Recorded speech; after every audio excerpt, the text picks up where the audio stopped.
And with that said, and with the diametrically opposed situations going on in politics, what do you think is the one misconception that people have about you? You know, it may depend on who you ask. Right. Okay. I think there's a lot of people in the state that believe just simply because I've been elected as a Democrat that I am some crazy wackadoodle Right. out there that wants to turn Alabama and America into a socialist, communist country. Right. That is just the farthest thing from the truth. Okay. I'm really an Alabama person first, and I understand where we're coming from.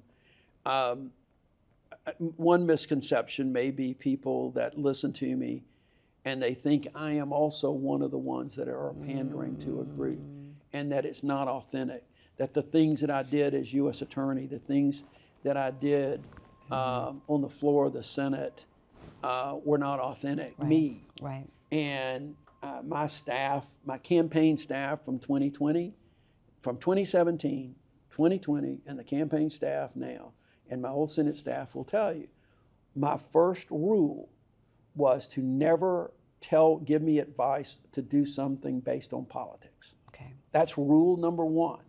We're going to do what we believe is the right thing to do.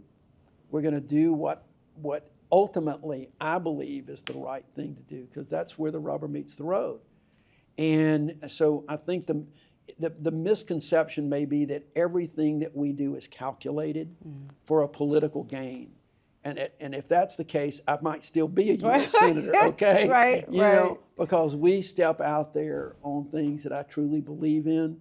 Because I also believe, going back to your leadership question, that one of the roles of a public servant is to help educate people. Amen. You've got as a U.S. Senator, I had access to so much more information than the average person. Right.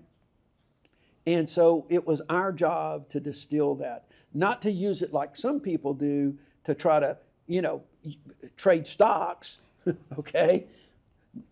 Let's not even get into what's going on right now. I promise I won't mention Tuberville's name again.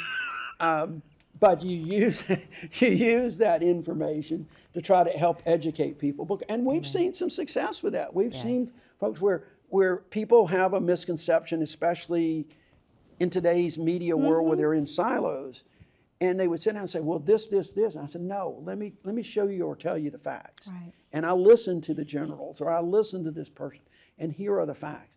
So I think there's an education component about that. But I think the biggest misconception is that because I held office, because I've run for office, that everything is calculated for a political calculation. And that is just not the case with me. Well, and I love the fact that you have so much history in this, so you can see the changes and, better yet, be able to be a little bit more prepared for them than most people, and we appreciate that.